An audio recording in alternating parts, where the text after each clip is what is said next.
and love, family, peace and love. It's your boy Chris Enlightened coming back again with some more spiritual biddles. And today I'm going in on the importance of having a master. This is a good one, family. This is actually a banger, family.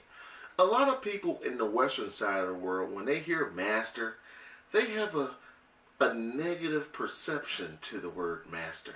Because of the trials and tribulations that African Americans have been through in America, just hearing the word master just kind of does something to you. Unless it's in the martial arts aspect of things. But I'm here to tell you, family, if you're on a spiritual path, you must align yourself with someone who's been there, done that spiritually. It's like a shortcut to your spiritual growth. It's a shortcut to your spiritual growth. Can you do it alone? Yes. Can you learn whatever it is you need to learn? Yes. Can you learn it quicker with the master? Yes. Is it better to have a master? I feel yes. You know, before I found my masters, Dr. Mitchell Gibson and his beautiful, lovely wife, Achara Gibson, I call them mother and father. Most people around the world call them master. Before I found them, I was aligned myself with someone else who I call a spiritual master as well. I call him my brother, but he's definitely a spiritual master as well, SY Myers. And my good brother, good friend, SY Myers told me that I've taken you as far as you can go. Let me introduce you to someone else who could take you a little further. That's what a good master does. That's what a good spiritual friend and homie does. They see you're growing exponentially and they want to take you to the next tier and they can't, so they introduce you to someone that's helped them grow.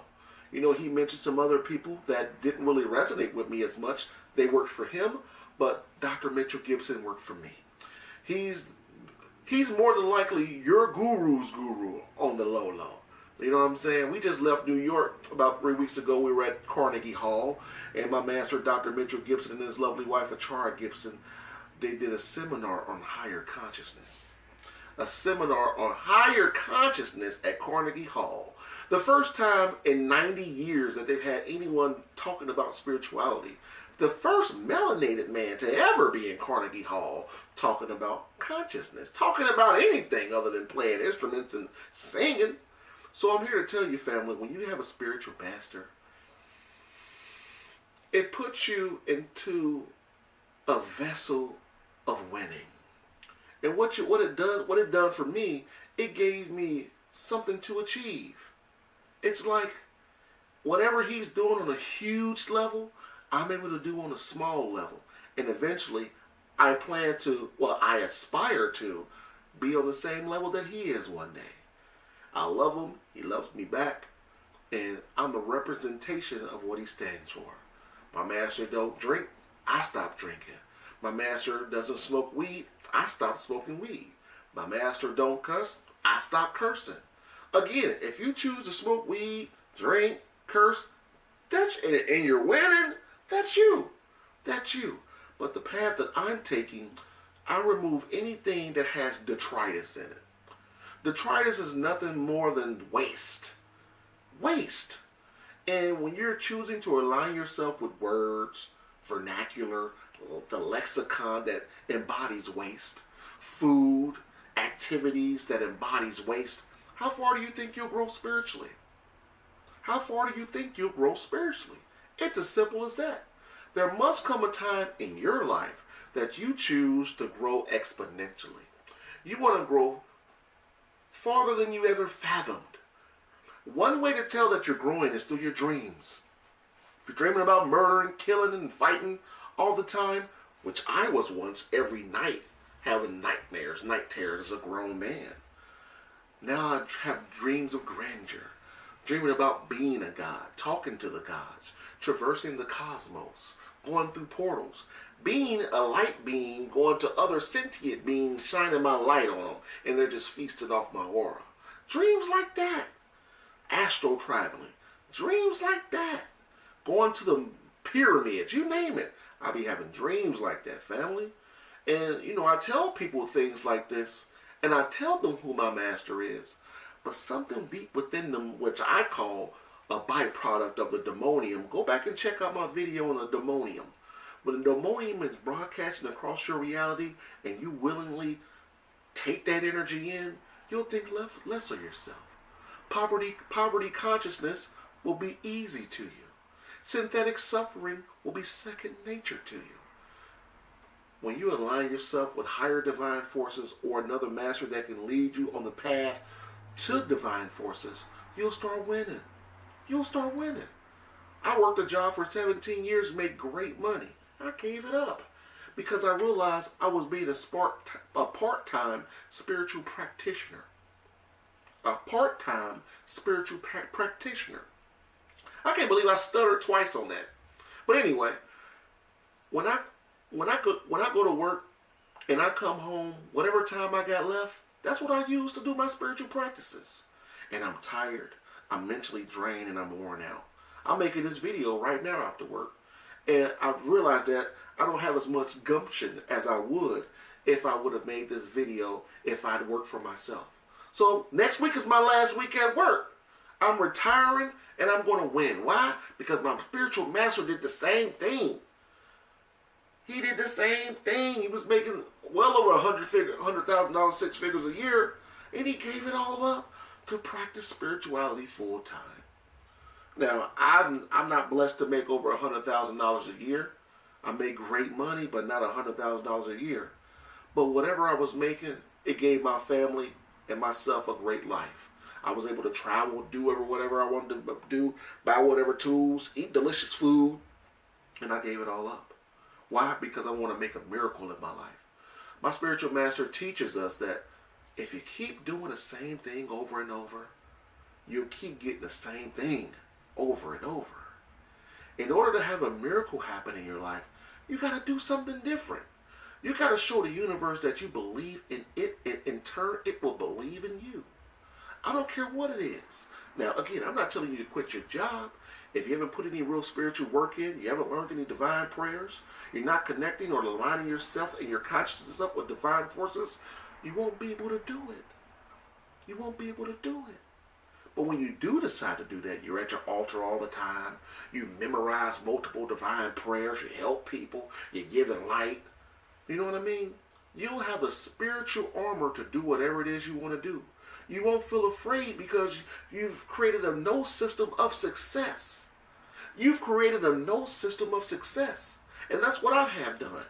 Everything that I do, I win. I might not win on the same level as other people winning, but I win more than I did before I started. And that's what it's all about. That's what it's all about. See, my spiritual master has taught me that magic is like a muscle. The more you do it, the better you get at it. The better you get at it, family. You don't want to try one thing one day and be like, oh, I didn't win. I didn't get what I wanted. I'm done. It may take you years. It's taken me 5 years to get here. And I'm just starting. I'm nowhere near where I'm going to be 5 years from now, family. I'm nowhere near it. But today is the catalyst to my future wins. Today is the catalyst to me winning exponentially. Me quitting my job and going hard body, full fledged in the spirit is going to make me metamorphosize into something really grand one day. And not one day right now, and I see it, and I feel it. I don't know how it's going to transpire, but I know it. And that's one thing about the spiritual world. You have a knowing.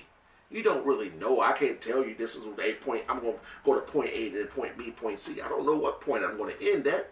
All I know is I'm going to win. I'm going to win.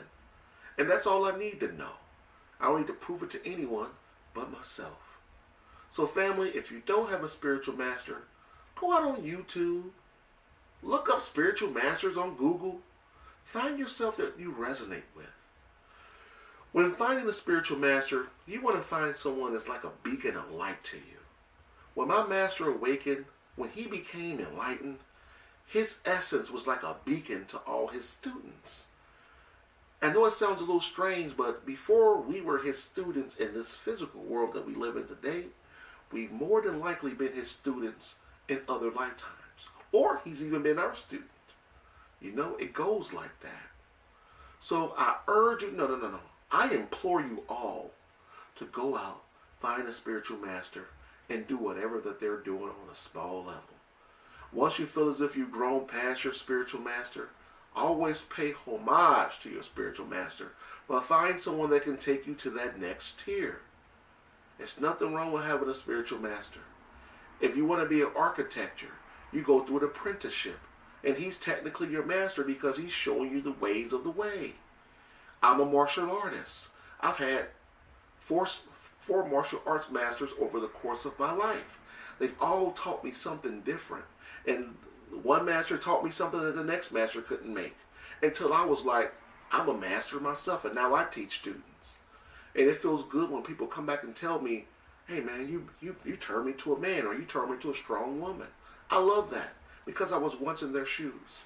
You can't be a master until you're able to be a great student. Once you become a great student, people will seek you out to teach them as well. And that's how it was for me.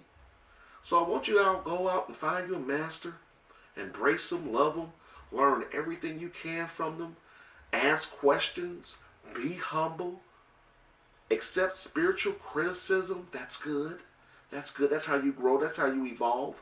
Embrace the challenges. And more than anything, put in the work. Put in the work. You won't become a bodybuilder if you're always lifting 5 pounds. Lifting 5 pounds every day. You got to struggle. You got to challenge yourself. So I'm urging you to challenge yourself spiritually, family. Again, I just want you to win. I'm winning. I never thought it would be possible to do what I'm doing, but I'm doing it. How I'm doing it? Baby steps. Baby steps. Nothing that I do is hard. But the more I do baby steps, I'm able to take bigger steps. And those bigger steps seem like baby steps. Okay, family? So on that note, if y'all wondering like, why has he got this rabbit in his video? Because I was born in the year of the hare. This little fat boy right here remind me of me. This is my higher self. A rabbit. I embrace the energy of the bunny because I was born in the year of the bunny. Look up Chinese astrology. I may do a series of videos on Chinese astrology and how, depending upon what year you were born and what month within that year you were born, you embody different characteristics of the bunny, whether it's a gold, wood, fire, whatever type of bunny. I'm a wood bunny, and I embody wood bunny characteristics. So on that note, family, peace and love. It's your boy Chris Enlightened. Check me out on every Monday night with my lovely wife, Divine Queen, Twin Flame Radio. That's 619-924-0835, or go to blogtalkradio.com/Twin Flame Radio. We're on at 9 o'clock every Monday night. If you haven't subscribed, hit the subscribe button. Leave a message. If you want to talk to me about something, I do consultations. Go up to our website, theenlightenedjourney.com. I'm really reasonable, and I'm here to help you.